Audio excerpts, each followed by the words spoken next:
Hello, gamers. Welcome to Last Time Online, the show where a group of nerds basically just talk about nerdy things. Today we're joined by I am George, and then we're joined by Lewis, Max, Alvaro, Justin, and Jonathan today.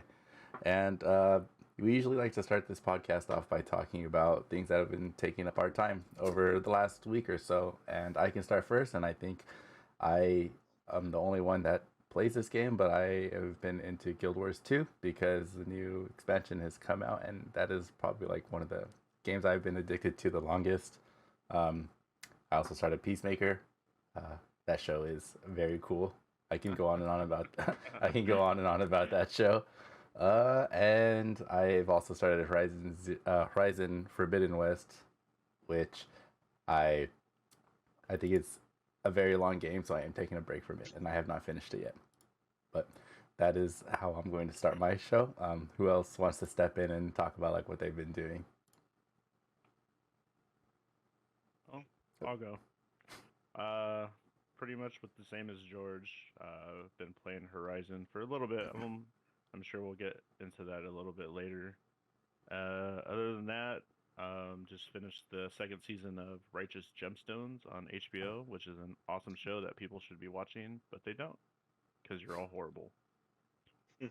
Wow. It's a good show.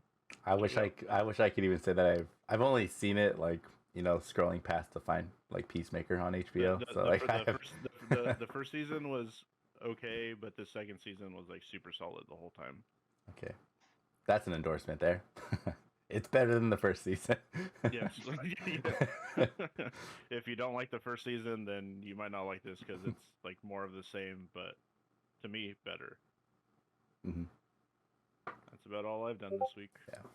But you, Jonathan, looked like you were ready to say something.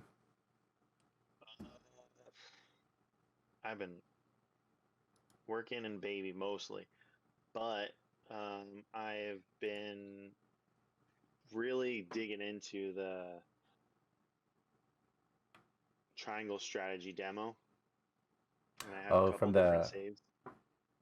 is that an open demo where are they keeping it out until the game launches, or is it like a time Yeah, thing? the game comes out on Friday, and it's Oh, pretty much a prelude. So it's the first three chapters of the game, and your save carries over. So it's the actual beginning of the game, and you cap out at level 5, but there has already been one major decision where I'm like, oh man, is this going to be like this decision actually changes what happens, or is it going to be kind of like Fire Emblem Three Houses where you make decisions, but the plot kind of is the same mhm. no matter what you do? So I'm curious on how much the conviction system really changes the outcomes of the game. Um, and I got a couple of tabletop books from Kickstarter. One was Into the Fae by a YouTuber called Dungeon DM Lair. Mhm. And then I just got the PDF yesterday for Avatar: The Last Airbender tabletop RPG. Oh, It's the early preview. It's pretty much the final book PDF. They just have to add some like art. So, but all the content is like the final version. And so I've been kind of like going through that. Um, I mean, it's like D&D, but Avatar, and the combat system's a little different because you only need two D6 instead of all the other dice. I actually remember seeing that on Twitter, and I was like, interested, obviously, because I love Avatar. But I was thinking like if it's going to be like another one of these projects that like people are talking about, but it may not even release, or it may like release like years from now. So like I kind of just threw it out of my mind until uh, apparently it's out It, already. That's cool. It made yeah, all of it money.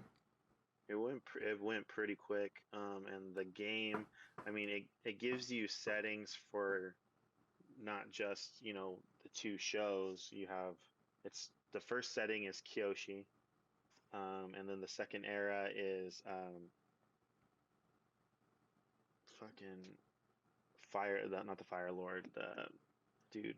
Oh, not Ozai. It's I forget his name. the avatar before Aang, Roku. and then Oh. yeah, Roku, Avatar Roku era, and then there is the Thousand Year War, which is the gap of time where Aang was missing, and then there's the Aang era, which takes place after the show and after the comic books, and then the last one is the Korra era, which takes place after the show and after the comic books. Yeah, I remember reading about this. I just didn't think I would see it so soon. Actually, the first time I heard about it was probably like 4 or 5 months ago. I was like, oh, cool, something to look forward to in like a year and a half from now or something. Well, I don't know when I'm gonna get the actual print copy, but when I get the physical copy of the book, because that's what I got. They just PDF. It's like Right. a beta playtest PDF. I'll have to show it off. I mean, because the art count me looks- into your tests. I mean, don't just don't just snub me like you did with D&D. I've been Hey, living here. I've been living here for a we're year in a now. real- No D&D invites. So I see how you act. Campaign. Alright. They'll invite you when you leave. Yeah, I know. Hey, we can always do it over Discord. Be like, hey George, you want to play D&D? Oh, looks like you can't make it. Sorry. Oh. You have to drive all the way to Atwater though. I know. Okay, so Justin, anything you'd like to share about like what you've been doing the last week or so? I have been playing a couple things. I was playing Pokemon on the Switch, the new Arceus game. Okay. My ass beat by giant alpha Pokemons is not fun. I've been playing Lost Ark, and then I've been doing the Lost Ark is actually a really fun game. It's like you just get lost in the game and you don't know what's happening. And you look and it's like, oh crap, it's been like 5 hours. That's a good MMO that can make you sink time into it like that. Yeah, and then like kind of what we have kind of talked before is like you can kind of just play it like at any time and you don't feel like you're behind at anything. Like Yeah. kind of great. Yeah, I haven't been playing it that much, but I do admit that I think it's a good and smart design to. I consider it like the developer values your time. You know, they don't try to purposely like sink. They don't purposely try to make you spend hours and hours of their game just for the sake of like getting to a part that you want to actually do. I'm looking at you, New World. You suck. Hey, a lot of people expected Lost Ark to fail, but I was on the train where you know what, it was already kind of like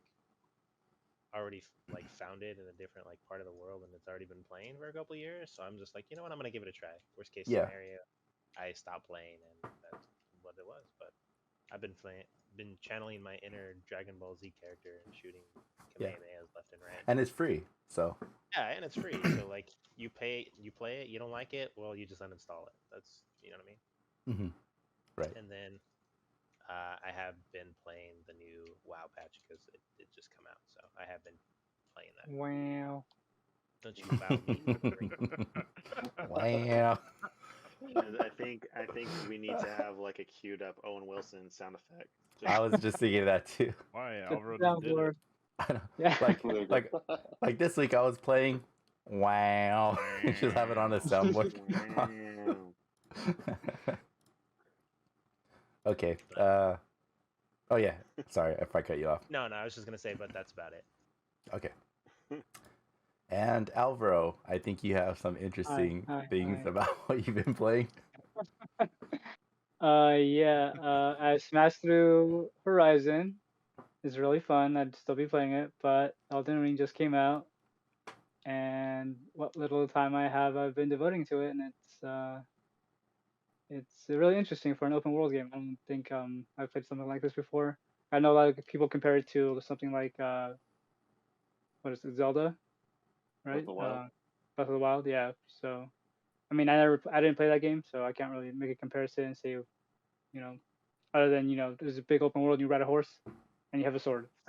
Oh yeah, but but other than that, it's like like prepare to die a lot, but that's half the fun, and just running around, getting your ass kicked, and yeah, I mean, then I have Gran Turismo 7 to look forward to this week. Mhm.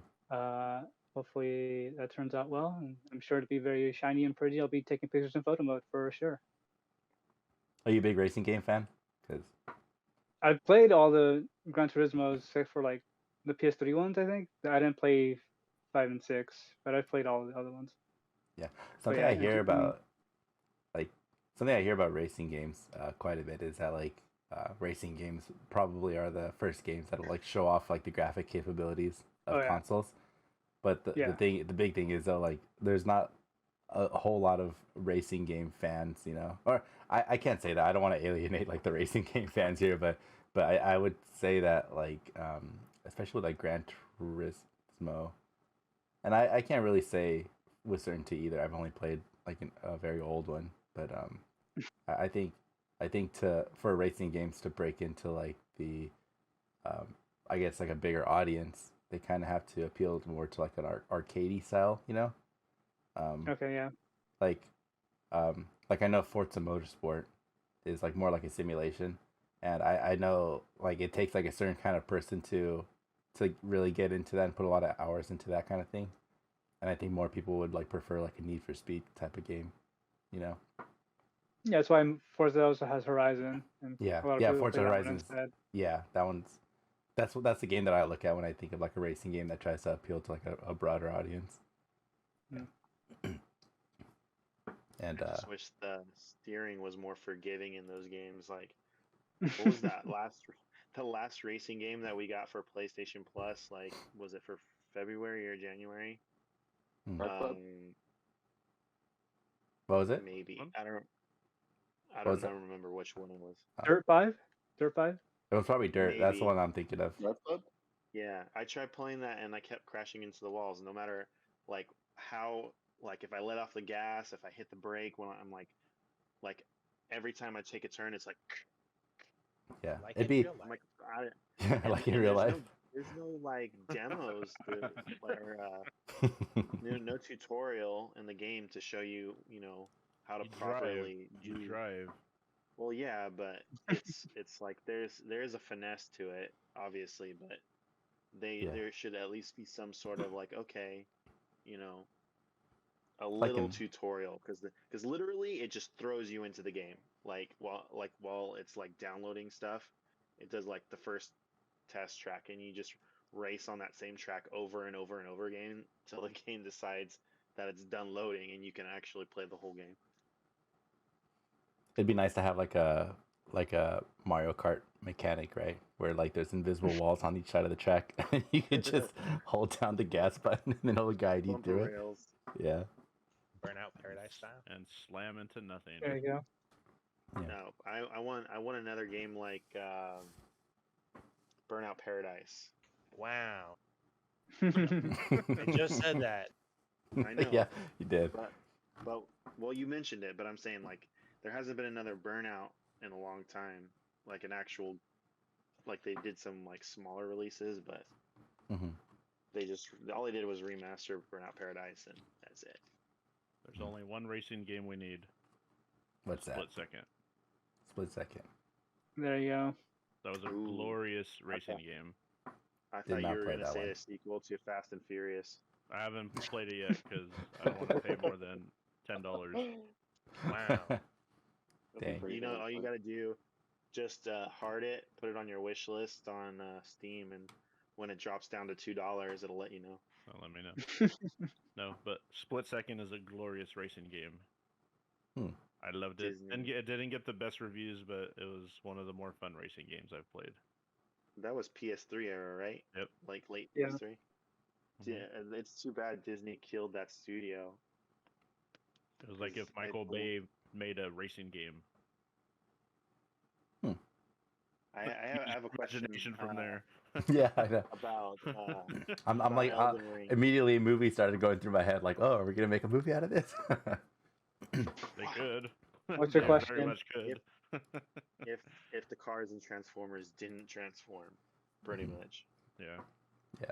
You know, like that kind of brings like I mean Uncharted kind of recently came out, right? Like we're thinking about like Mhm. movie adaptations. Like how Yeah, come true.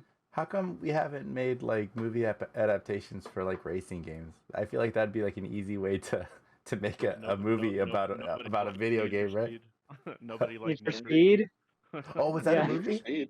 Yeah. Did it? Yeah. Oh, I Pinkman. totally forgot With, about that. yeah, with Pinkman from Breaking Bad. Yeah. Oh, That okay. movie flopped hard. Okay, you totally disproved me then because I was like, that's like that's an easy way to make a video game movie that could be good because like there's no story to the Well, or there they usually tried to isn't give story they to tried the to give it a racing story. games. Yeah, that was the problem, huh? Mm-hmm. There's always You something just- wrong you with just video put game them together. movies. Yeah. I feel like with people trying to make racing movie, they kind of just think Fast and Furious, so it's like kind of hard to beat that. You know what I mean? Yeah. Yeah. Do you Yeah. think every racing movie is going to be compared to Fast and Furious automatically I and mean- be doomed to fail? Oh, it's hard to be as great as 8 masterpieces, I was gonna 9 say, masterpieces, 9. No. I forget. just gonna say, Well, what? Does Hobbs and What Shaw if- count? The what? I know this Hobbs is and like Shaw? not a No, there was no real car stuff in Hobbs and Shaw. I guess not. boo. I It's still know there's great- a it's reason still why I great, didn't watch though. that movie. It was still great. they call me Michael. What if they Gran Turismo did a movie and it was not like an action oriented thing? It's like one of those like drama. Like what was that Ford movie? Oh, Ford that it versus was- it was Ferrari? an- Yeah. yeah, Yeah. if it was a Or- movie like that, like an actual serious movie with like good actors, and it was just like about racing, like professional racing, Hmm. and you know they use the Gran Turismo license to get like bomb ass beautiful looking cars, and then focus on the cinematics because that's what Gran Turismo is like pushing the limits of you know the pretty Hmm. and being an awesome simulator. So might be doable. I don't know how many people will be actually interested in that though. I look forward to Alvaro's report because I think he's the only one that's going to play that one by next week. Probably. Yeah. Yeah. That's all I'm Race- looking forward to though. Just I know it's gonna look pretty, and like I'm gonna take show pictures of it. So as far as the racing goes, like I'm probably not gonna be the best at it, and I He'll know get last, I think that's he's going to get last every race, but it's going to look beautiful. yeah, exactly. Twitter to be blown up. You just I gotta did see that game is going to be only like if you're not online, you can't play it. So I wonder how that's going to work out in the long term because Hmm. I've seen articles. I don't know if you. I know we don't all really play racing games, but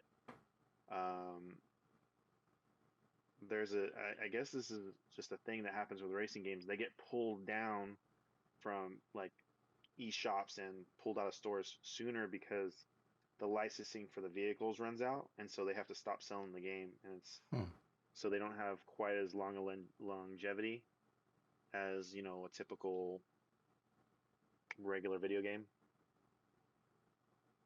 Yeah. So I know that's think been it's a- gonna.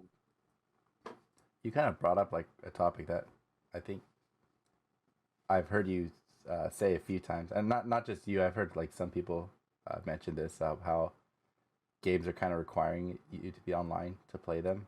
I know some people are against that, especially in this chat. I personally don't care, but I mean, I don't know. What are you guys' thoughts on that? Like going into the future, do you think we're going into a future where we have to be constantly online to play the games, even though they're downloaded onto our systems? Or Shoot, we don't even own them. yeah, I don't know. Yeah, I think that's how the future is going to be. It's just I don't think they're going to go backwards very much. I think they shouldn't do that though.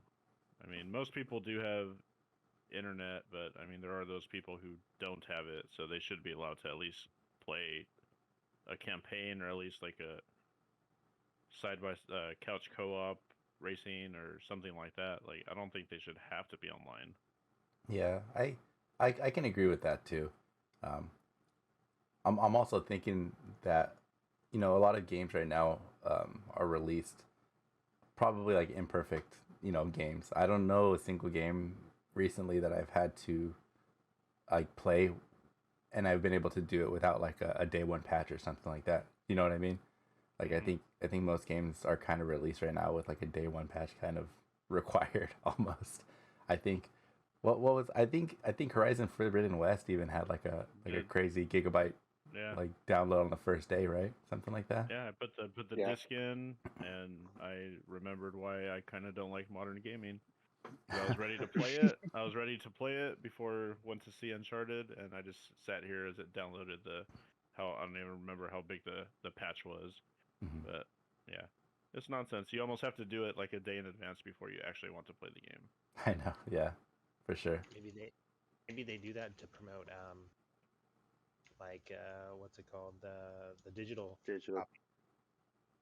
You know what I mean? So I mean, if Yeah. they got the digital copy, then they're already kind of patched in with what it is, right? Well, they Nah, you no, still they you still still have to wait for they it to. still yeah they still have to do the patch too. Yeah, and I I mean, personally it was don't. Oh, sorry, I kind of cut someone off.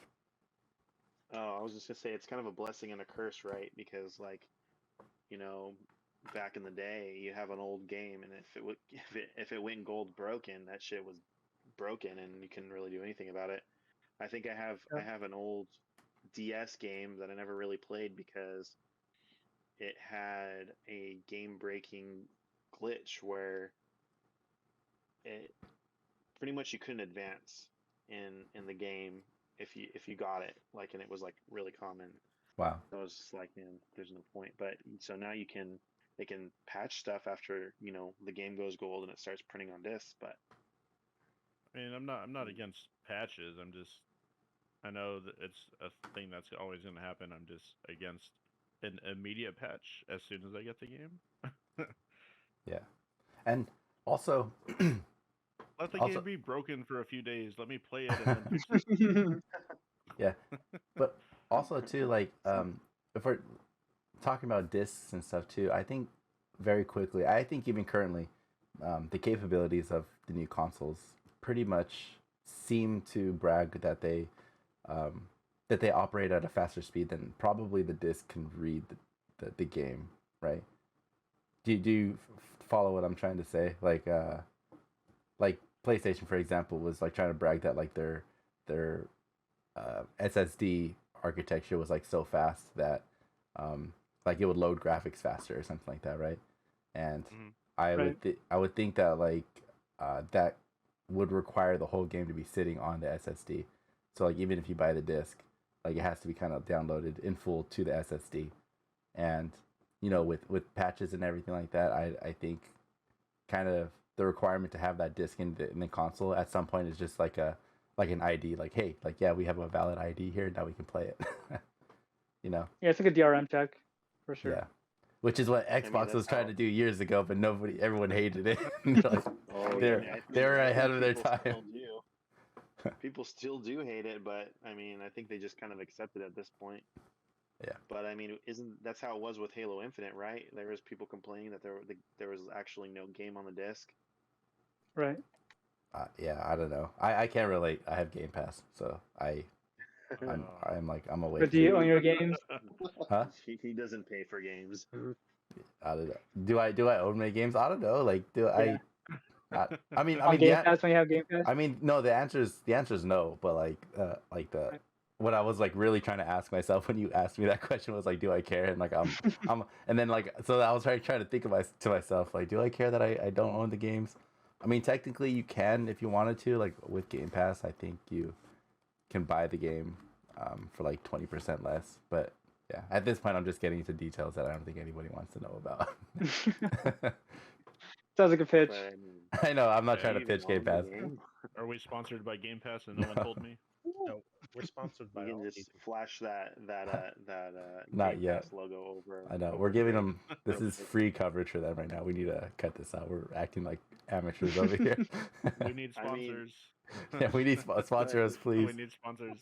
Yes. We're That's sponsored where by- it is. That's the sponsor square. But I mean, even Game Pass aside, like there's a call to question if we even own the games that we're buying. I mean, if it was up to the companies, we don't. It's just they're giving us permission to play it, right? Um, Yeah, I I guess. mean, you say about the PS5 games, they're pretty much when we get the game, we're installing it on so it's not running off the disk, so it Mhm. can load faster, right? Right. And the Right. patches. When you're Um, asking, and when you're and asking then if we there's own the the game or whole not, like, what? I don't think we ever actually fully own the game. Yeah, no. what I was asking though is like when you're asking the question, do you own the game? What do you want? What does it mean to own the game? I guess this is getting too deep, I guess, but is it like No. the ability to share it with somebody else, like PlayStation was kind of advocating for, like last generation? Like I guess With that was at the that beginning of PS4. PS4. I think it was PS4. Yeah, like where they were Yeah. saying Yeah. like you own the game because you have the ability to like physically give it to somebody and share it with them and they can play it, right? I guess that's what Mhm. I guess that's what people kind of perceived like owning the game to be, right? Like they could give it to whoever they wanted to borrow it or something like that. Now you can't do that with digital games. Um, but like you guys said too, like you don't really own the the property of it, I guess you could say, because I mean it's not like you can resell it. You can only like share it with somebody else, right? So I guess I don't know. Does that question matter to you guys? Like, does Well, I mean, I don't know if video game licensing is the same for movies, but that's how movies are, the digital copies. Mhm. Like if the studio decided that they don't want to have it on the streaming service anymore, like if the contract's expired, they can totally remove it. So that's why there's a certain part of the internet, me included, who are physical media people, Mhm. because if something's off of streaming and there's no digital version of a movie, then you just can't watch it at all. But I don't know if that's Yeah. how video games are. You guys could probably tell me that one. It's I just kind of going that direction. I mean, you look at the big complaints with Nintendo with them shutting down the eShop on the 3DS and the Wii U. They a lot of those games they're not offering a way to play them again. So it doesn't transfer to your Switch. Um, some of those games, once they close those servers, they're gone forever because they're not doing virtual console. They're Nintendo's about controlling what you play, and I know they're probably the most like open about it, but I mean Microsoft is doing that in a more subtle way and is like, oh, here's all these games. You don't own them, but you only have to pay like $15 a month, and you can play them whenever you want. Like you have access to that. They could pull a game at any time, and you can't play it anymore, but you don't own it. And then Sony's been kind of not doing great things in the customer space, so I wouldn't be surprised if that was not their not similar yet, mentality. not Not yet. yet. There's like heavy rumors and leaks that they're gonna do something, but Well, I mean, Yeah, like yeah. I Actually, wouldn't wanted to talk about that. I wouldn't consider Game Pass like owning anything. To me, that's No. more of like a streaming on demand service. mhm. Yeah. So Yeah. I mean, Exactly. like for movie wise, like I'm talking about like if I bought a digital copy Buying of a it. movie on Amazon and then they lost the rights and the studio pulled it, then I'm shit out of luck pretty much. Yeah, and then that's what's happening with the 3DS and the Wii U. I mean, the Wii U, I can understand it was a failed console, but there's a ton of people that have 3DSs that still play that. The only real advocate for the Wii U is that there's so many games um, that like old Super Nintendo and old games that you can't get anywhere else, and you can get them really cheap because to buy physical, you'd have to pay $100+ because the physical game market is really inflated right now because of the way that modern gaming is. Um, and if you want to talk about owning just like a movie, if you want to play a game, you want to be able to, if you physically own a game, pop it in and just be able to play it. But I mean, with the patches and the installs, if it's required online, even if you buy a physical disc, If the servers are down and it requires you to connect to a server to play a single player game, then that's a waste of space. I can understand multiplayer, but at the least let solo player campaigns, or have some offline multiplayer options available for when servers go dead, because they will eventually go dead. Yeah. Yeah, because I feel like sports games are really the only ones that you can do that with, right? Where you can still play with friends offline. Yeah, I Yeah. think the couch co-op thing is kind of disappearing. I was thinking of that.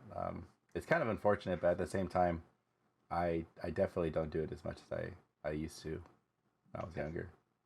I feel like Nintendo's the only one. Yep, that's what I was gonna say. I feel like the only like developer that does that is Nintendo, because they still have the games like Smash Bros. And Mario Kart and Mario Party and all of the Marios. Whatever, pick one. All the Mario sports. Pick one. All the Mario sports games, and I mean even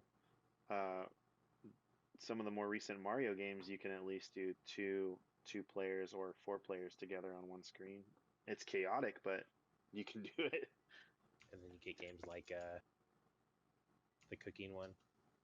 And Overcooked? Oh, yeah. That, game, Overcooked? Overcooked. that game's just frustrating, dude. I can't. I think for the best, it's going to become a thing in the future where our best options for more freeing gameplay is going to be outside of the triple game space. I mean, that's not news to anybody, but you get more innovation, less controlling by the developer, because they just want you to play their game. So they'll give you all the stuff you want and more for a much cheaper price. Yeah, And it'll usually still all be the kind mini of games are really good. it'll still be kind of controlled by like Well, yeah. the bigger game companies though, right? Like if I wanted to launch an indie game on Xbox or PlayStation, somewhere down the road, like they can ultimately say like that the game has to be online. I think that's a real thing. You know what I'm trying to say? Like, Yeah, Look, yeah. Yeah. I'd say of all the platforms, safest purchase, like if you want to know that you're going to be able to play your game in 10 years, is probably on Steam, because I can go log into my computer and go play Portal 2, mhm. which is a PS3 game, and it's still there. All the games that I bought in the early 2010s or before are still, I mean, I'm still able to play, as long as whoever developed it didn't pull the game. But for the most part, Steam's pretty consistent. Yeah, I'm still not sure about that either. Like to me, it to me it looks as if it's still almost like it depends on whether or not the platform is going to allow it. Because I think Steam could easily say like we can't launch this game unless you're connected to the internet too, right? The same as Microsoft and Sony could, and or Nintendo. I'm not as familiar with Nintendo, but I think the same thing could still happen with them. I think the biggest difference is that you don't have to pay for an online subscription to do that. Like, I mean, Nintendo's $20, but PlayStation, to play online for a PlayStation and an Xbox, you still have that yearly fee. You don't. I mean, all you have to do is pay for your internet, your ISP, and you can play games online. So you're gonna be online anyway. And I think there was it 30 days. You just have to connect up like once every 30 days for your Steam account or something like that, and you can still play offline to like sync up and stuff. Yeah. Yeah, It sounds like you still install them. It sounds like we got into like an offline versus online like discussion. What about you, I Lewis? don't know. I just think it should just be an option to be able to play some stuff offline. You don't have to do the whole thing. Just give an option to be able to do something. Mm-hmm. What about you, Lewis? Do you have any input on like this offline versus online thing? I think for certain stuff it's okay, like for single player, Mm-hmm. but for like multiplayer stuff, I think it's for sure like online only. I know Nintendo does a good job with the multiplayer couch co-op stuff, and that's what like they're really strong at. Yeah. Yeah. I guess how come yeah, I wonder why single play I mean I know it's ultimately just like up to like the like Sony, for example, with like the Forbidden West, but I was like wondering why does Forbidden West need a 50 gig? Was it 50 gigs on the first day? I feel like it was a lot of gigs for the first Something day like that, patch. yeah. Yeah. Was it 50 really? It was 50? big. It was Uh, no, I don't It know took a about while. 50. I don't know about 50, but it it was might have like been like 18 or 20, something like that. yeah, it's something like that, but that's still a lot. That's like a full game in some places. In some I waited a while for the update. yeah. I don't know why a single player game would need something like that. I don't know. Maybe they just never intended to. Maybe they just never maybe they didn't package the whole thing all together. You know, they wanted people to download like a half of the game or something like that. Um, I don't know. According to the internet, it was I'm not- 18 gigabytes. that's a There lot. you go. The day one. That's a lot for day one for a single player game. I mean, it was still having bugs though, right? I mean, what was your guys' experiences with the game as far as like the technical side? Because I know there were some complaints of like falling through the map, like general the same bugs that you get. That performance mode was busted, was straight busted. So I played You in probably asked George or Alvaro because I didn't play until day 4. yeah, and I won't I won't say any spoilers or anything like that, but I did play in performance mode, and I only witnessed 2 bugs. One of them was kind of bad because it was like after some cutscene, I needed to talk to these NPCs after they walked to a certain area, and they just didn't walk. And so since they didn't walk, like they never got to their location where I was able to talk to them, and so like it was a main quest too, and like the main quest was bugged, and I couldn't continue. And I tried Oh, wow. I tried reverting my save, it didn't work. But when I turned off the game and turned it back on, then I had to like kind of re-go through that whole cutscene again, and then they walked that time. So that's what I would consider like a game breaking bug, but but it was still a simple workaround, I guess. And then there was another instance where I wouldn't consider this a huge bug, but I did notice like some character models just like disappeared in one of my cutscenes, and it was kind of just like jarring. I was like, oh whoa, that was like a little bug. Like these people just disappeared, and that's kind of like the only thing I noticed. And I remember when I played the first Horizon, I noticed that there was like a lot of pop-in with mountains and stuff. So this Forbidden West game seems to have less bugs than what I remember in the original Horizon game, aside from that one game-breaking bug that I told you about. I don't know if anybody else experienced bugs, but mostly it was pretty good for me. But like Max or Alvaro, I don't know if you experienced any bugs while playing Forbidden West. The only one that I've noticed is when I'm sneaking up, I use my staff to convert, pretty much make my own horse. Mm-hmm. I've noticed if I sneak up behind them and do it, she'll like stab the air behind them, and then it'll do its Oh, thing. yeah. But other than that, like I really haven't noticed anything too bad. But like I said, I didn't play till the 4th day, so I didn't play those first few days where I'm sure the worst of it was happening. Yeah. These are the bugs that I noticed after the 18 gigs that I downloaded. So. Well, same. Yeah, same. I know. Yeah, but overall, I think that game is. We can talk about this too if you guys want to, but because I think Forbidden West feels long to me. I think I played for like 30 hours now, and it's feeling like I'm getting exhausted of this game already, and I haven't even completed the story. I How don't long know. did it take you, Alvaro? Yeah, It took me 40 hours or so, 40. with just a few uh, side missions here and there. Nothing. I mean, yeah, it's probably Sony's biggest game, but honestly, it's not even their longest because Days Gone took me a lot longer. I feel. Oh, Just yeah. going by memory. yeah, Days Gone takes a long time, and like that's why I never went for the platinum on that one. Like, no thanks. It's worth it. But yeah. See, it's like I mean, and it's really up to like if you want to play an open world game. Like, yeah, people will complain about something like Forbidden West, but they'll spend as Justin was saying, he'll go all night playing Lost Ark. So it's like it's really like if you want to put your time into it, yeah, you will. But I mean, I get it if you don't want to, hear a bunch of like space people I talk think to you it's or whatever. So I think it's just frustrating for me because I like the first one so much. I can't remember how long it took me to do it, but I think the frustrating part for me is that I actually do overall like the story of this new game too.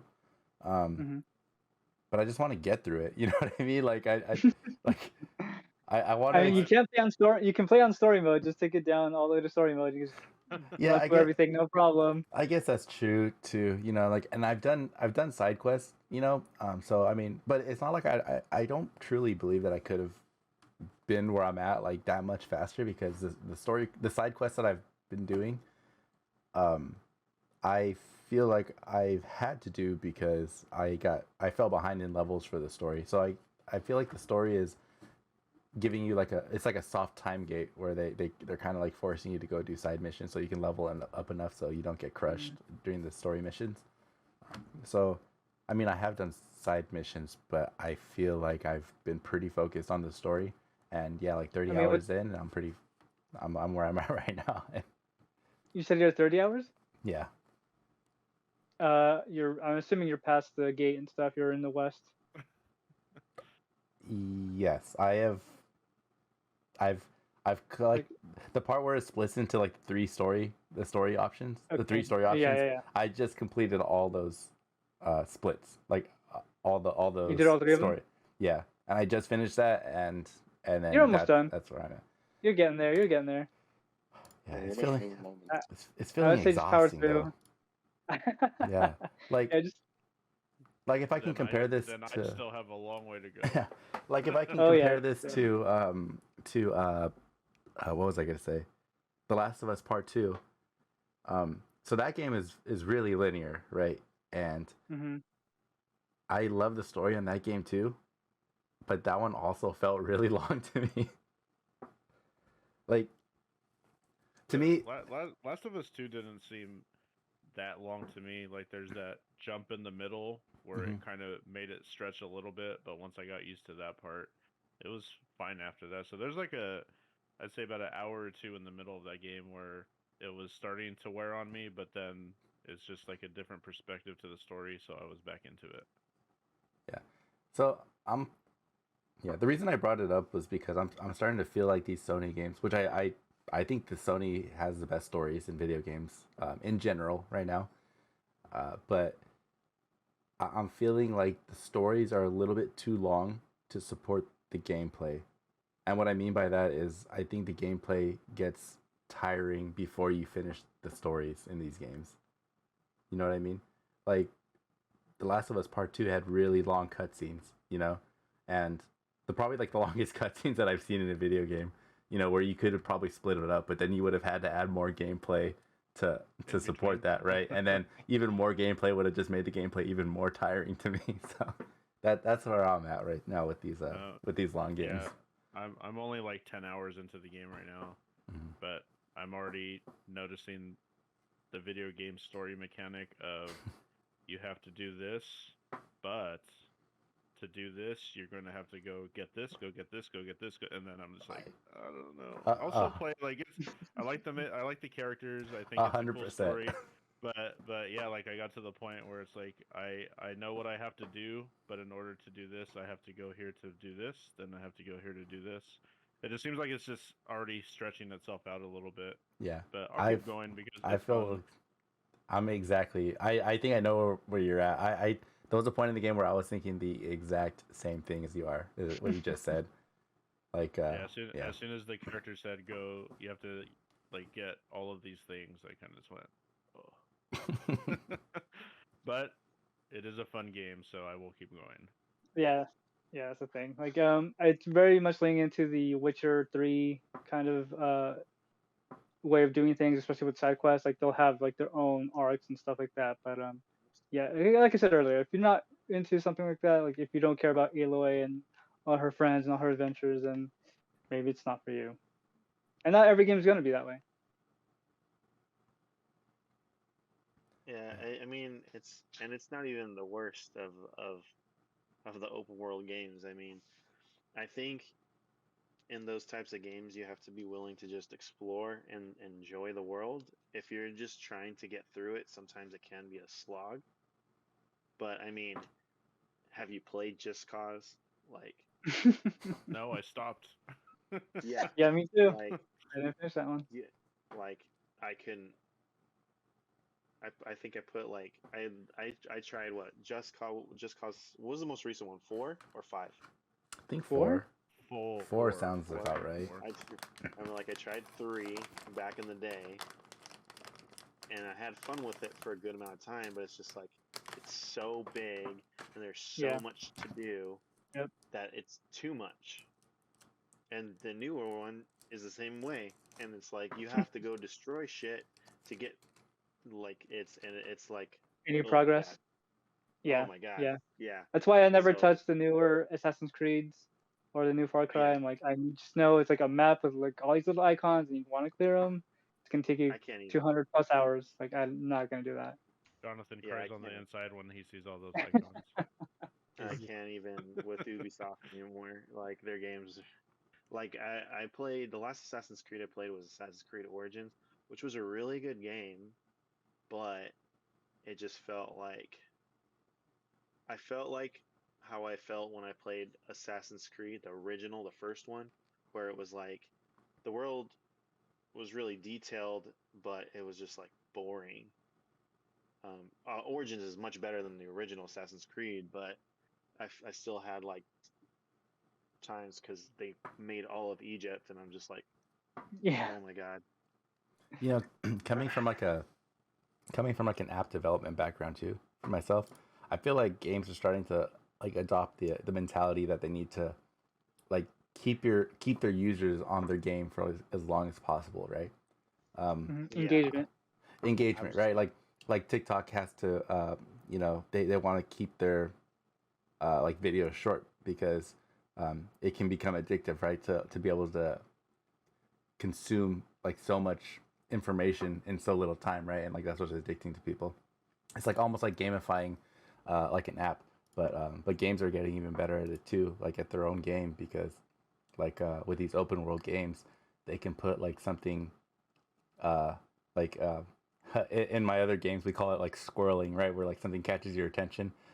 You know, from like the movie Up, you know, like when the dogs see a squirrel and they're like, "Oh, Yeah. squirrel," and they go chase after it. Yeah. It's kind of like games are doing that to people now too. Like, oh, here's a story quest, and then like if I use Ghost of Tsushima for example, right? Like the gold bird will like just like fly right in front of you and like Well, take you somewhere, yeah, right? yeah, that was like it's like so oh, egregious, squirrel. and I followed it every time. Every I time know. I'm like, you're gonna do it. Squirrel, let's go chase after this bird, right? So like I think now I don't know what incentives games have to do this other than just like being able to brag that like people are playing it for a certain amount of hours.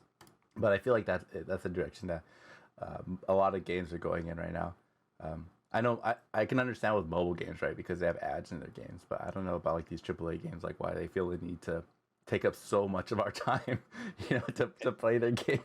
The whole live service option or model, I should say, not option. Well, live service it makes Yeah. more sense too, right? Like Apex, I feel like you know, the longer you get people to play Apex, the more likely they are to like use your store, right? But like with Elden Ring, I've heard Elden Ring takes a long time to finish too, or like Forbidden West, where it's like a single player experience in this open world. I wonder what incentive the game makers have to, you know, keeping people on their game for such a long time. You know, even though like all the good part is probably like in Forbidden West case probably like 40 hours or something like that. But I don't know. It's a question. I don't have the answer. I think it's a value thing because if they're going to be charging $70 for a game, right? They can't just give you like a 5-hour experience or, I mean, 10 hours, I think, with a good online, and people are willing to accept that. And so they want to create something, they want to make it big, they want to make it really flashy and kind of long, so that you can justify your $70 purchase. And th- I, Um, I think some Yeah, people that, think that's that what. way, but Yeah, I okay. was gonna say that too. That I think it's just they think it's more bang for your buck. That you're more Right. likely to spend on something that you can play for a longer period of time than something more condensed and short. I Yeah. was gonna kind of say the same thing. At what point is a game too long? You know what I mean?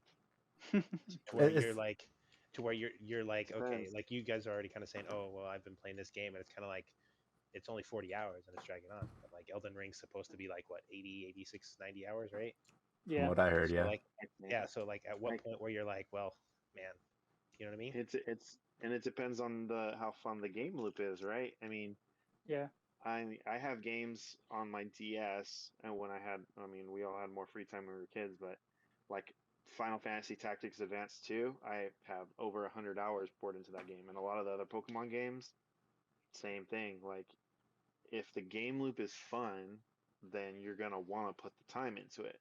But as soon as you start getting tired, that's when you put the game down and you move on to something else.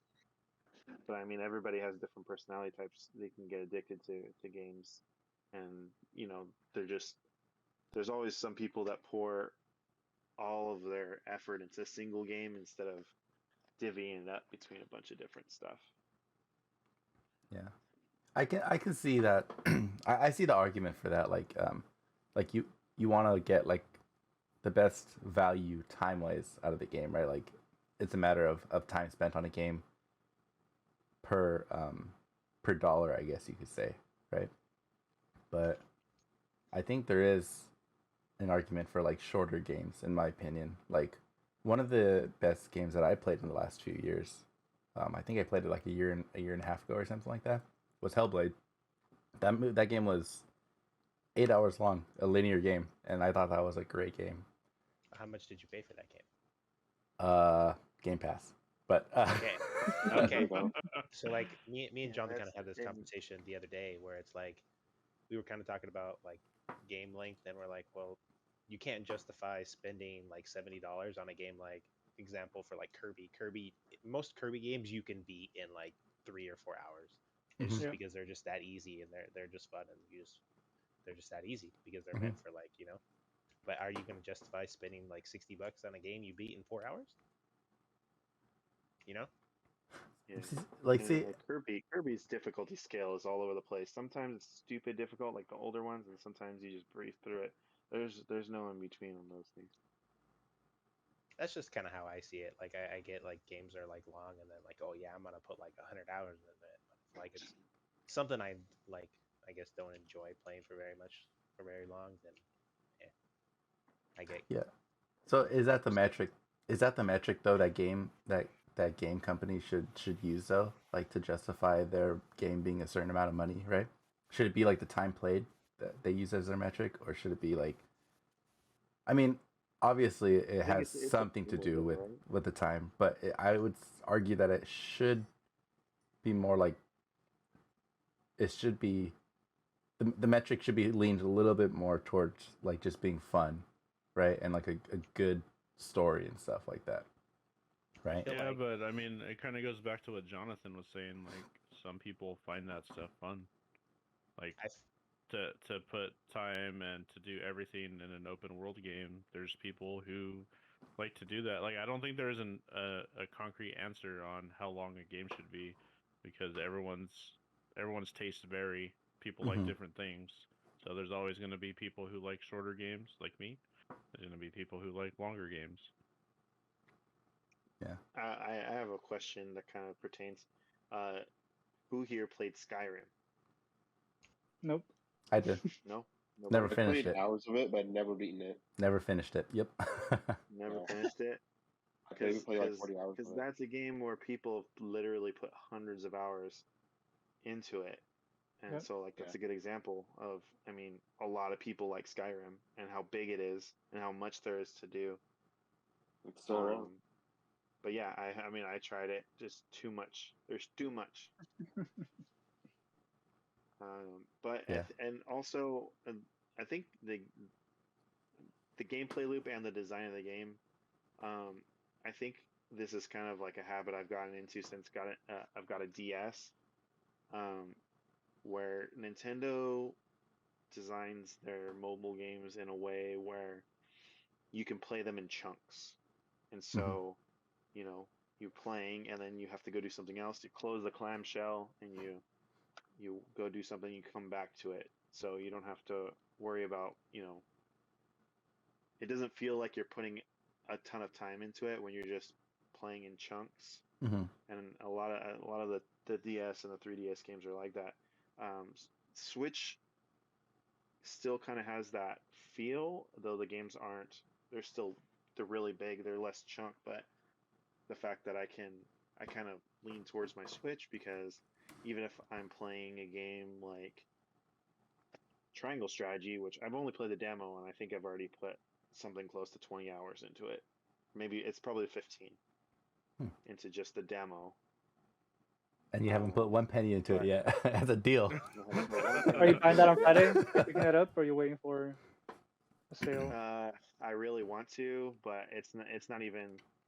It's more of like I need to wait until I'm out of Black escrow. Friday. Well, actually, I want to get it. He's Like going to once wait I till get Black Friday. once I get my into my house, then I can probably buy it. But Waste I have money to wait. on video games again. I have to wait until after April at least to play Triangle Oh, Strategy damn. or to buy it. I actually seen an ad for Triangle Strategy. It was online it was just some game sale that they were having on GameStop, and Triangle Strategy was actually on there for like $10 off before it came out. Yeah, I noticed a lot of places are doing that. The physical stores like Walmart are throwing stuff $10 off to get you to buy it in store instead of buying it online on Amazon. Like Pokemon Arceus was $10 off on launch day. I think that's probably how brick and mortars are going to survive at this point. Is just be like, hey, if you make the trip, you'll save $10. And getting it in store is actually sometimes faster because if you're off, you can wake up first thing in the morning, go to the store and get it and play right then. And if you get it on Amazon, you might have to wait till 2 or 3 o'clock in the afternoon before you can even start installing the game. But that's a whole nother discussion. I think we already kind of had part of that discussion. Yeah, we did that. The Switch kind of does it. What you were No, going. I meant like the buying it on Amazon versus in store. But you were kind of saying about how when you kind of like pick up and go, like with your Switches. I mean, it's currently what I'm kind of doing with Pokemon. It's like I'll play and then I'm like, oh, I gotta go do something else, and then I stop, and then I come back and I'm like, oh, I'm right where I was, and just pick up. You know what I mean? Because I don't even have to like power it off or whatever. So you take it to work and play it on your lunch.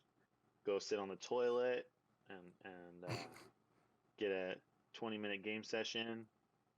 That quick resume on the Switch. Wonderful mental image.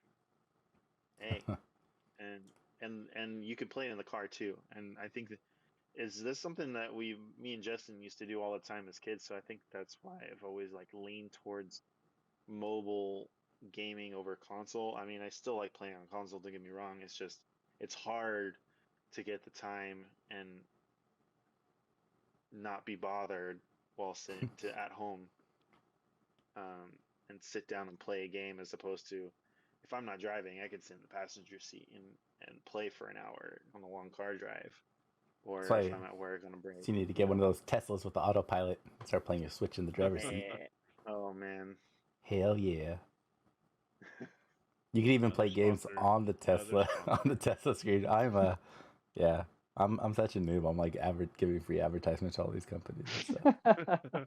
Such a yeah. Speaking of open world games, though, how's Arceus? Because I don't know. I've heard mixed things about that game. I find it very fun. like I find like I'm always running out of materials, which kind of sucks. But I'm also have too much I'm running out of materials, but I also am running out of bag space. So like I pick up everything, but like it's not necessary you need everything. So Hmm. it's like I have a bunch of materials that I don't need, and it's like, well, I don't need to do this. So And then you can't toss them because then you're like, well, what if I need them? yeah, but Uh, I think the only thing is like right now, the other day I was actually going through my Pokedex and kind of not deleting Pokemon, safely releasing them into the wild. because because the only way to fully complete your Pokedex is like not it's not like one of the original games, right? Where you just catch it, you see it, you catch it, boom, that's it. You have to Mhm. like fight it or like catch a number multiple of them so you can like see what their strengths and stuff are. So once you've caught or battled or seen them do a certain amount of moves a certain amount of times, then you've actually fully completed it. And it's at one point where I have like 15 Charmanders, and I'm like, well, I don't think I need this many. See, when I hear that, You got it. I feel like that's like a cheap way to, like from a development perspective, right? Like I feel like that's a cheap way Fluff. to get people to play their, yeah, fluff. It's like getting people to play their game longer just by having them do repetitive stuff. But But you know, I've seen this thing like a lot of people like doing that shit. Like I've seen like reviewers talk about it. It's like tapping into like that addictive part of your brain where you're like you just go wow throw and you're like, oh, I gotta catch 30 Pokemon so I learned this thing about them, or they have to use this move certain amount of times. Yeah. And I've heard I'm a somebody make the sucker for argument that have you heard of the game Cookie Clicker? yes, Yeah. Yeah. So apparently people love doing that. On all the game is cookies will keep pop up clicking on your cookies. screen, and then you click it, and then bam, that's like it's like instant gratification, right? Like you did the right thing by clicking this cookie, right? And then just and what do you get rewarded with? More cookies to click. So you just keep clicking these cookies. We might So play that right now. so when I've heard somebody make the argument that like a good game will pretty much give you the same type of satisfaction, right? So like when games have like just little things that that like all you have to do is go over there and click it, or all you have to do is go over there and pick it up, it gives like the user some kind of satisfaction, right? So Gotta so like get when the they say it, endorphin.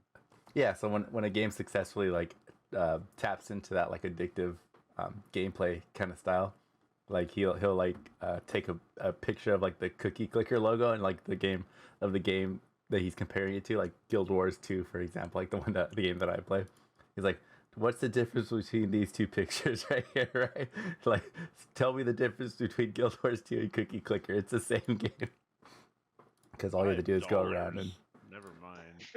whoa, Cookie Clicker's I thought $5. the game was You free. do Yeah, support. I You I gotta just looked support the at little I guys. just looked it up on Steam right now. It's $5. he's not gonna get Gotta 80 support the scales, little guy. so he's managing it.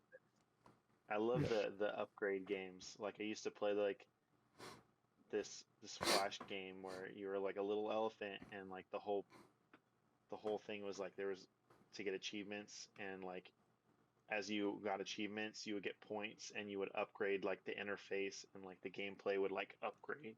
Hmm.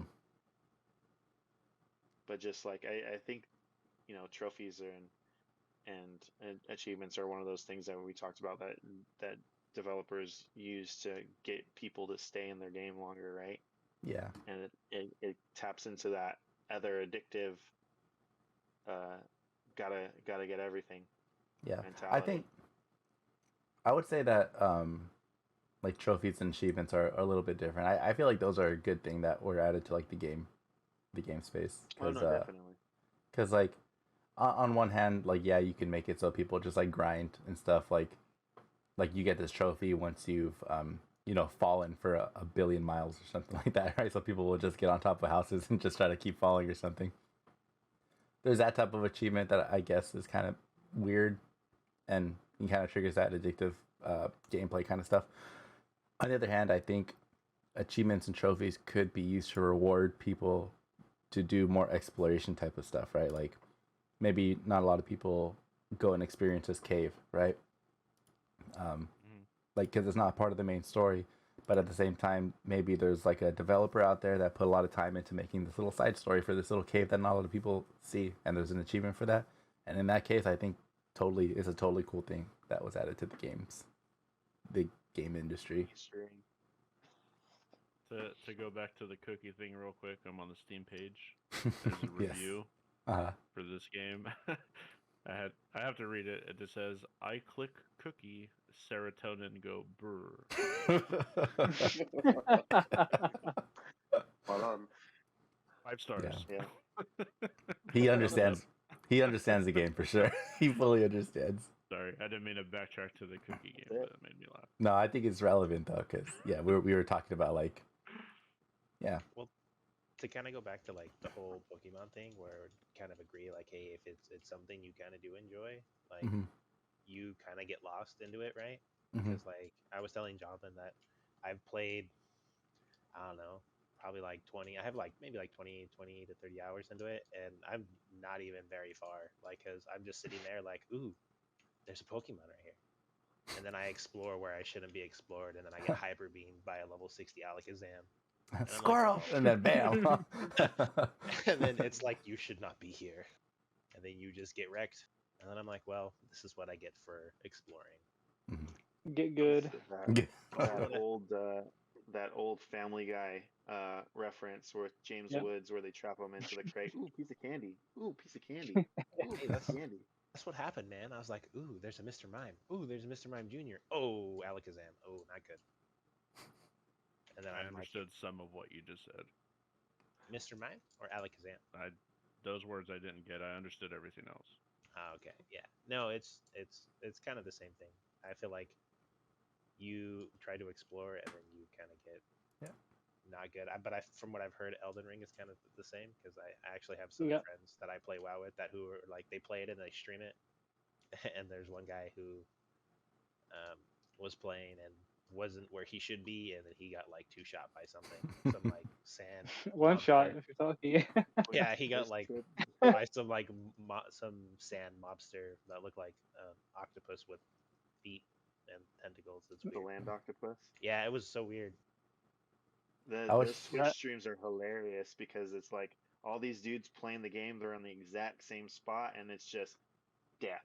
You know, Yeah. I do have something to say about Elden Ring. Okay, I'll start this off by saying I don't think I want to play this game, but have you but I have seen some people stream this game on Twitch, and have you guys gotten those I forgot where I see it. I think it's on TikTok or like Instagram Reels, but have you seen those ads where it's like somebody's playing a game and then it's like a simple game, but they're messing it up on purpose because like they want the viewer to be like, oh, they should have done this. I could have done that, right? Have you seen those ads? You know what I'm talking about? Yeah. Kind of. Yeah. I understand them. I feel that strongly when I'm watching people play Elden Ring, and I wonder if it's like a tactic, like to get people to play it. Seriously to play it? Yeah, because These I was guys like, are so bad. I can do so much I know. better. I'm watching these guys, and I was like, I can't believe these guys are like. I have never played the game, but I know for sure like spamming the dodge roll button can't be optimal for a gameplay, right? Or like I know that like spamming like your attack button can't be optimal gameplay. Or I know like automatically rolling backwards every single time we dodge can't be optimal gameplay, right? But yeah. That's if anything gets me to play the game, it's going to be that like me being frustrated at watching people play the game because they look like they're bad. But, yeah. Is Elden Ring like the Demon Souls and Dark Souls nonsense? Yes. Yes, it's Yeah. just like that. Just like It's- that. It's More open world. It's Demon Souls made with story by George R.R. Martin, but Yeah. apparently not that much. Oh yeah, that totally came out on the Twitters recently, huh? That George R.R. Martin actually had. So he's doing everything but finish his books. Hey, he's already got it in hand. Apparently, the developer said that they scaled back like his involvement in the story, so that Yeah. way it wouldn't be. I don't know. Was it so it wouldn't be too convoluted, or so it's I don't know. In all their I know is words- that it was a marketing ploy, is what it sounds like to me. It sounds like what they were Wasn't getting there at was. wasn't enough. There's not enough wiener. It sounds like what they were getting at was that like he didn't have like ideas that would translate very well to video game gameplay. You know, Gameplay, yeah. I think that's what they officially said, but but yeah, I'm kind of on the side that it was probably just a marketing ploy in the first place. Yeah, I was to gonna say, did get they just people- bring him on to use his name? Maybe I don't Sounds know. like it. And it almost worked His because story style probably didn't match the game either. Like specifically, the Dark Souls Yeah. type of gameplay. Like I don't think it would translate. yeah, Yeah, people if are it's making like it. that demon. If it's like that Demon Souls nonsense, then that's most definitely not for me. It's not I'll gonna leave it be at for you, that. man. I had one of the dudes that I play with. He's playing, and the other guy. There's just like 3 of them playing, and he's like, "Hey, why didn't you put the stats in your ability or your like person?" And he's like, "Oh, I didn't even know I could do that." Oh my So- god. So he's walking around and getting like one shot. Holy shit. I think it's turned into a Twitter meme at this point. I think that like people were like, like From Software makes this thing, and then George R. R. Martin just comes in and just names it, names it, and that's pretty much Yeah, his pretty involvement. much. That was his. That was like the Twitter joke Yeah. for the last few days. Yeah. Alvaro, do you have the Berserker sword I don't. in Elden Ring? The Great Sword. No. Yeah, the one that it was supposed to be They made it look like just like the sword from Berserker, correct? Like as a dedication to the author because he died last year. Yeah, I haven't seen that one yet. I'm very early on. Like this game is massive, so it'll probably be a while before I get there. coworker, he went out of his way to get the sword, and apparently, it requires so much strength and weighs so much. Like he had to unequip everything, so he's like pretty much rolling around with just a sword and Just a sword, underwear. yeah. Just naked. Yeah. So Yeah, because it's too heavy. It requires a lot of strength, but it's also too heavy. So just you can't just wear skin and blade. Yeah. What else do you need? the true barbarian that he is meant to be, right? Or the big round sword, whatever you want to call it. To be honest, like the only reason I might have bought that game was because I kind of wanted to see what George R. R. Martin would have done, like as like a story kind of thing. Turns out like that's very very little. So Yeah, it's I- much more of a lore thing and not a story thing. It's like you're gonna get. It's like a Naughty Dog like no story kind of thing. It's much more like Yeah. overworld. Like there's a few characters here and there, but it's nothing that's gonna be, straight up like Yeah. divulged to you. You have to just go out and find it. Which is what like is typical of like the old From Software games already, right? Like Yeah. in the Yeah. Souls games, it sounds like all the lore is pretty much in text kind of collectibles Right. or like tombstones or something. Never listen to the hints. Never listen to the hints. Yeah. Yeah. So to go Yeah, back the to community just likes to mess with you. so to go back to your question earlier, Max, like was George R. R. Martin doing everything except for writing his books? The Yeah. answer is no. Apparently, he didn't do hardly anything on this game either. He was just wasting So his they time just for no. wanted to use his name, pretty much. Yeah. He Yeah. just wanted to get paid for his name. Maybe George R. R. Martin wanted an excuse for not finishing his books. Like, oh, I'm super busy working with this From Software game over here. I Like, would have finished my book, but I Yeah. had to work on this video. but I had to name these crabs. That's over a good here. arrow to the knee. With that, I kind of just think of the Drake meme where he's like, where he's pointing at something and then he does like the face for it. He's like, finish Yeah. the book. Oh, and then he goes, yeah, Elden Ring. Okay. Well, we've been talking for a while now. Does anyone have any closing thoughts about anything we've spoken on before we close out the podcast? I have a question I want to ask you guys really quick, and this Sure. This will probably tell you where I was in Horizon. But Okay. has any swimming mission in any game ever been fun? Oh man, that's a conversation, man. Or That's should like we that- wait till next? Should we that's- wait till next week? That's like the meme, right? That like It's gonna no get no viral. water level has ever been fun. Max, can I let Because you I know? did I had just done one and I did not have a good time, and I Yeah. realized that I've never actually really had fun in any underwater thing in a video game.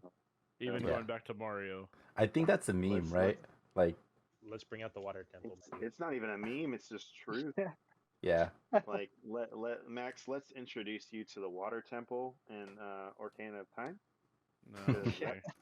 That sucks. Yeah.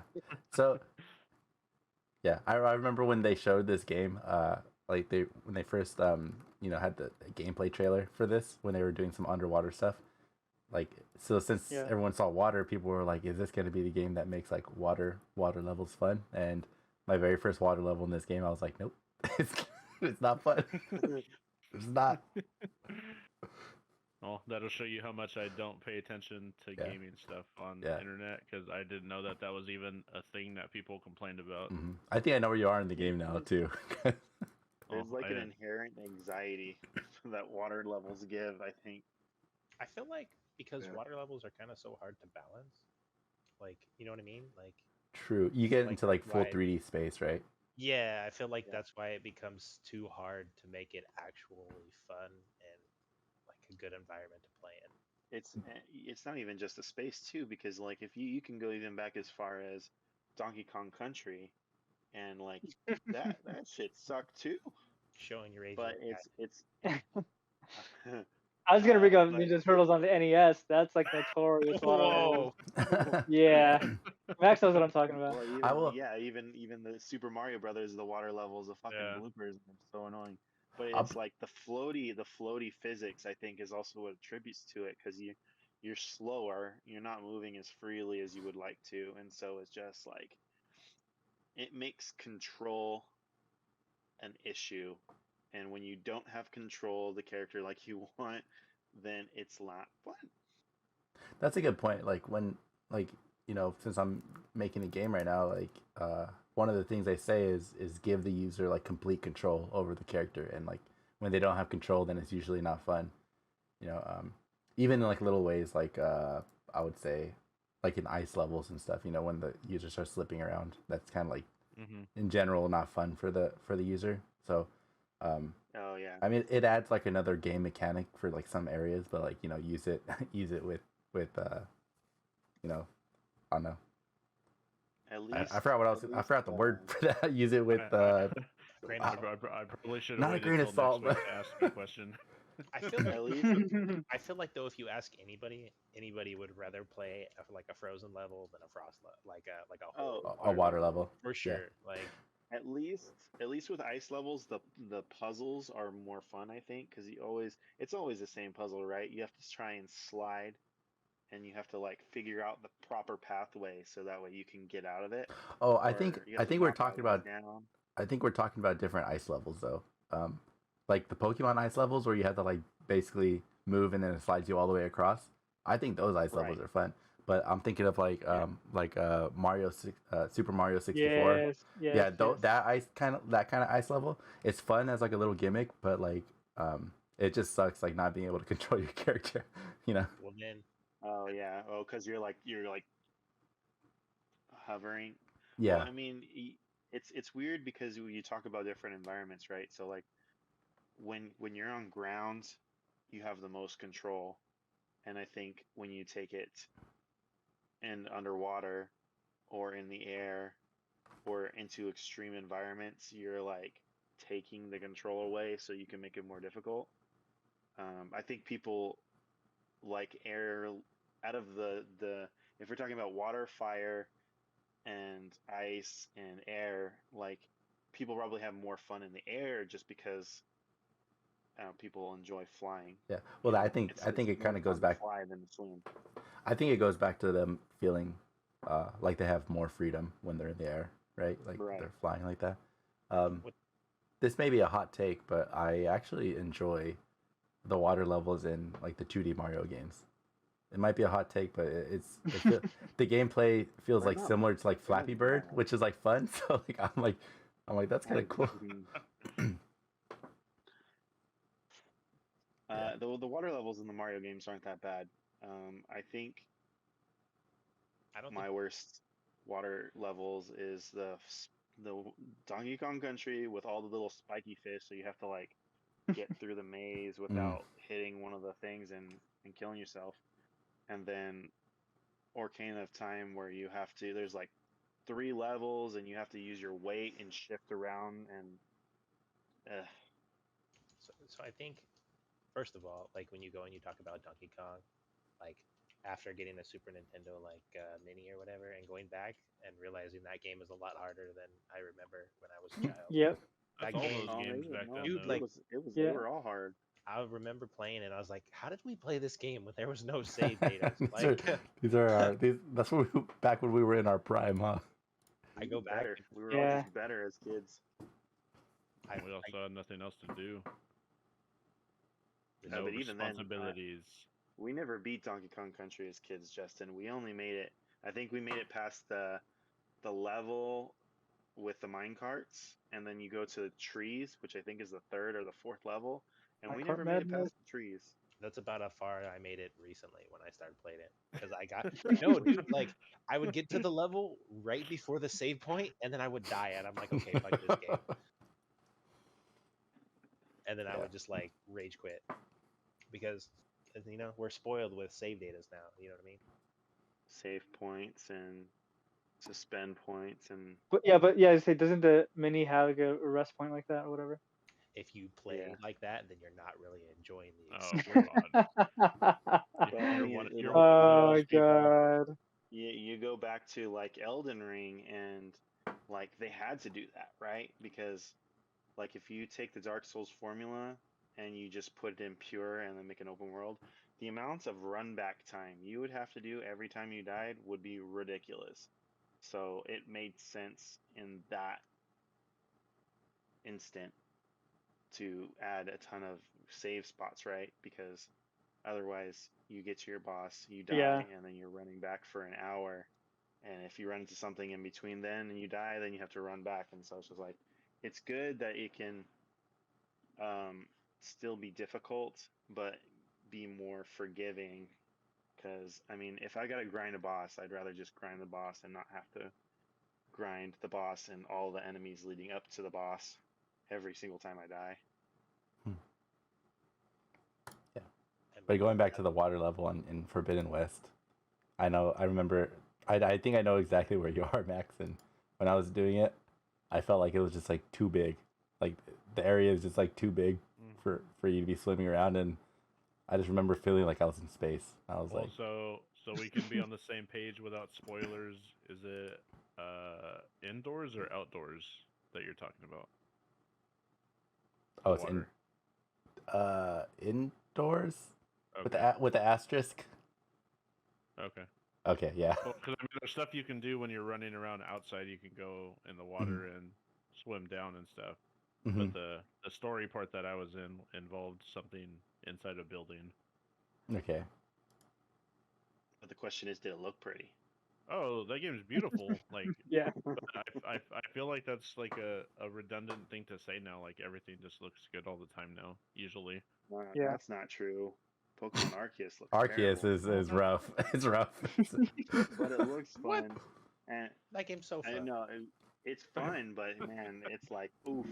Like you have to take it in the context that Pokemon is the #1 selling biggest Should I franchise. say Sony PlayStation games? Biggest for Is that better? No, there's Nintendo I mean, games that look good too, but Nintendo has yeah. it's I mean it's relative, but Game Freak is they've been developing on handhelds, so they're behind the curve as far as working in digital space or 3D space like that. But Or should I say next gen consoles? I mean, I don't know. The Switch, is it counted as last gen or next gen? Because I think the Wii U being short. I'll let them answer that one. I think the Switch is technically it's like 0.5. I don't know. I actually have seen Arceus on a normal Switch and an OLED Switch, and I don't know if it's just the OLED Switch, but it does look a lot better. Like it just OLED's pretty. It does actually look pretty. So I'm just like, maybe it's just the Switch, because after playing it on mine and then I seen that one, and I'm like, well, I don't want this anymore. I feel like You just need to just get an OLED TV.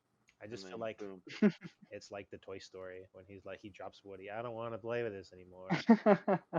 You know, I don't want to say that like a game looks bad, but I think what kind of looked like offensive to me when I was like watching gameplay for that game is that it looked like the Pokemon actually looked decent, right? It's just like the environment looks like really bad.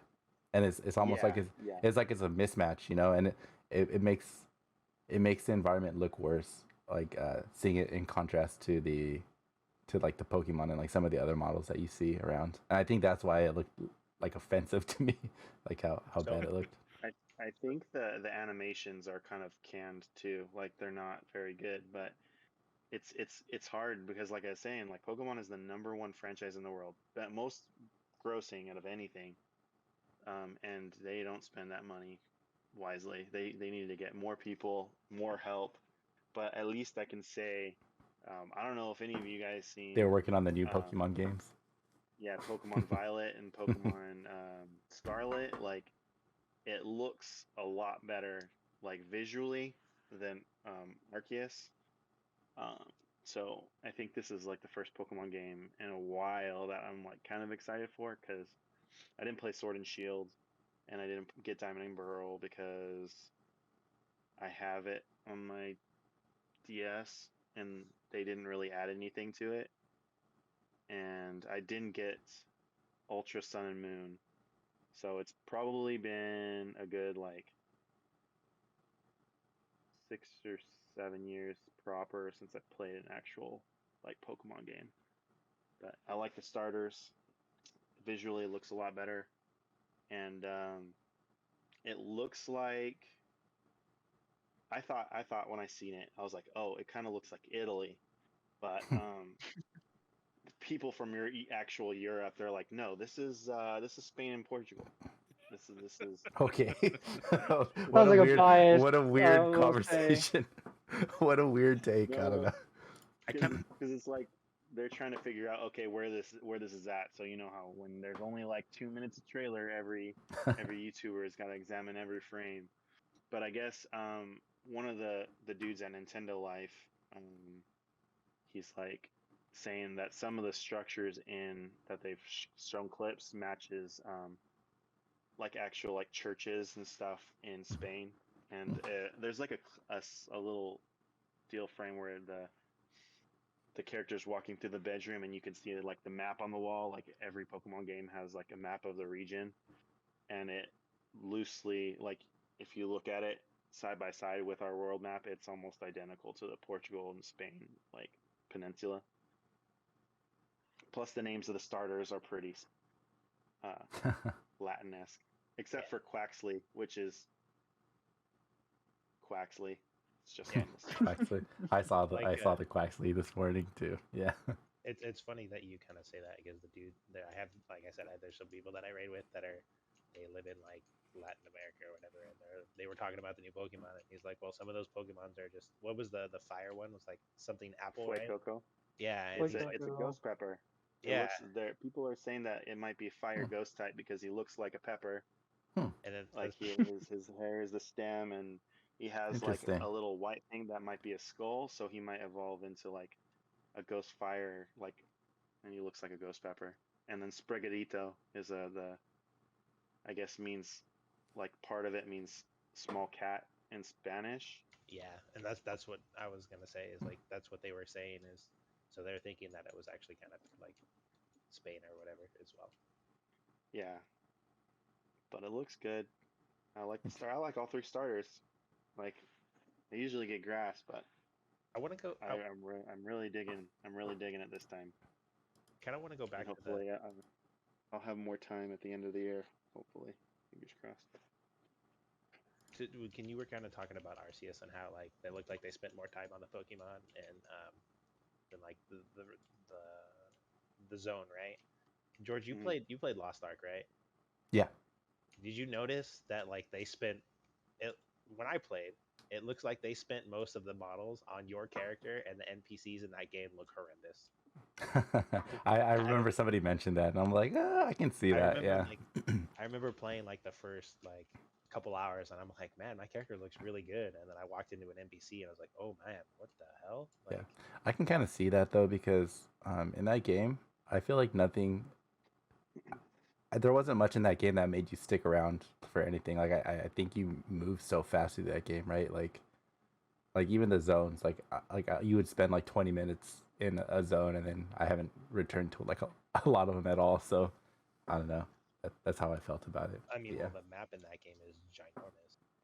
Yeah, but it's Like, like all instanced out though, right? So it's like the I don't know how many people fit in like in an instance.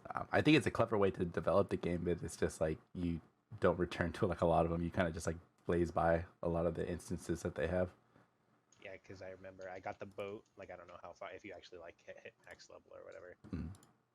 Like, you get a boat, right? And then you go to this place, and then it's like this island, and there's like 2 quests, and then you never have to come back. Yep. It's like, Yeah, a lot of the places felt. I mean, that might be an exaggeration, but yeah, I feel like a lot of the places felt like that, where you just go there and move past it. So I can see why you don't spend as much time developing the graphics for like those areas, or like certain NPCs. But yeah, in RCS it seems like it's just like in your face all the time. How weird the terrain looks. Yeah, but we've been talking for a while now. I think it's time to end this episode of the podcast. So I'd like to thank everyone for listening in and joining. We will see you all next time online when we discuss whether or not Pokemon has surpassed Temtem. So, see you later.